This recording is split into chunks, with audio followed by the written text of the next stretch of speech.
ببینید پسر خواهرمه دوست داشتم. عرضم به حضورتون که فکر کردی هنرمندی، فکر کردید من هنرمندم، شما نمیدونید امشب کی اینجاست. من کارم شومنیه، این کارا به درد نمیخوره، اما یکی از اسطوره های کار صدا سازی و تقلید صدا امشب تو سالن و چقدر شما خوشبخت و خوش شانسید که شبی که ایشون هست شما هستید. یوسف کرمی اینجاست، به افتخارش دست بزنید. یه لحظاتی به این صحنه بیاد تایید کنم. یکی دیگر از استعدادهای یوسف بیا اینجا. یوسف بیا بالا. همه بگید یوسف بیا بالا، یوسف بیا بالا، یوسف بیا بالا، یوسف بیا بالا. ادامه. امیر برو گم شو، امیر برو گم شو، حسن برو پایین، یوسف بیا بالا.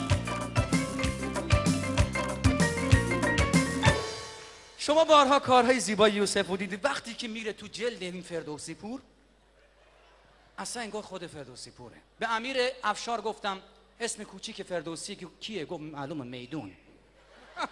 کلا آدم قاطی. اما یوسف کرمی، یوسف جان آیا افتخار میدی امشب با این که خودت هم مثل دوستان توریستی، نمه که مثل ایشون تروریست، چند لحظه به خاطر خدا تو این ماه رمضان دل مومنان رو شاد کنی؟ قربونت برم.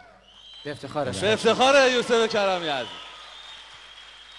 به نام ایزد دانا و دادگر، درود بر شما گرامیان. امیدوارم تا اینجای برنامه متوجهتون قرار گرفته باشه. هرچند اینجوری هم هست وقتی که دیگه استاد بسیار خوبم، دوست بسیار خوبم حسن ریوندی عزیز وقتی میاد رو استیج دیگه معلومه که تو استیج چی میگذره، تماشاچی چقدر خوشحال میشن. ندیم به هم دیگه یوسف. نه به خدا عین واقعیت رو دارم میگم، عین واقعیت رو دارم میگم. هر چقدر واقعا از حسن ریوندی عزیز انرژی گرفتین به همون اندازه یه دست جانانه بزنید. زنده باشید. خدا اینا علکی نیست.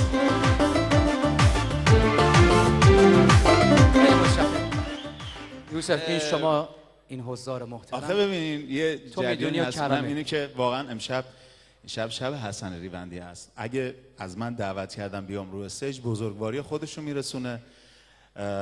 خدا رو شکر من و حسن انقدر با هم دوستیم، انقدر با هم رفیقیم که هیچ وقت جوری نیست جریانی که واقعا یوسف ول کن. امشب اینجا همه چی اوکیه. ببین حتی عکاس ما به شغلش میخوره چهرش، چون که نیاز به فلش نداره، خود سرش فلش میزنه.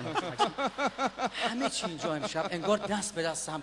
این تصویربردارمون با این دستای درازشون به تمام سالن اشراف دارن. من از صدا بردارانمون که قبلا صداگذار بودن تشکر میکنم. به افتخارشون دست قبلا به زهرا کار میکردن، سر قبرا میوردن اما پیشرفت کردن. به افتخارشون دست بزنید.